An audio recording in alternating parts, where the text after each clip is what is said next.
A sudden statement, a sharp reaction, and now there is a serious question. Ladies and gentlemen, at a time when the Middle East is already on the edge, a new controversy has erupted. And this time not between countries, but within alliances. Yes, welcome to TimesXP's War Report with me, Dhriti Yatri, and US President Mr. Donald Trump. He publicly criticized Israeli action on Iran's oil field, and that too one of the most important energy sites in the world.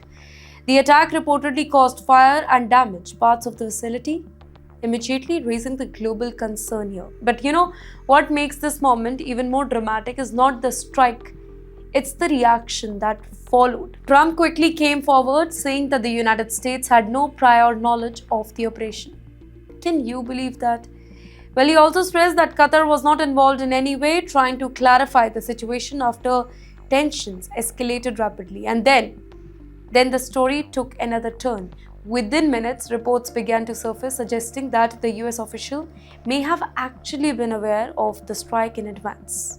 These claims, based on sources, they have sparked a fresh wave of debate and confusion as well. Can you imagine the whole situation now? A major gas field is hit in Iran, fires broke out, and in response, they retaliate. Well, reports indicate that Iran launched strikes towards energy infrastructure in Qatar, believing that it was somehow connected. Now, this has pushed the entire crisis into an even more dangerous phase, where misunderstanding can trigger direct attack. Right? And then comes the strong message. Trump issued a warning that no further strikes should take place on South Pars Field, unless Iran escalates again. And yes, at the very same time, he made it clear that if key energy facilities in Qatar are targeted once more, then the US could respond with overwhelming forces. Now, that's not a statement anymore. It's a red line.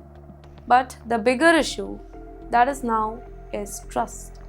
The question is, did the US really didn't know, or was there prior awareness? These are the questions that are not being asked by the analyst, but they are asked by the entire world, because this is happening at a very critical moment. The Strait of Hormuz is already under pressure, with disruptions affecting global supply of oil. Prices are rising, markets are reacting, and every new strike, it is adding more and more uncertainty. This is no longer just about military action anymore, ladies and gentlemen. It's about coordination. It's about communication. It's about credibility.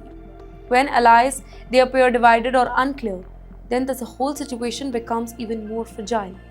So, the big question is, what happens next?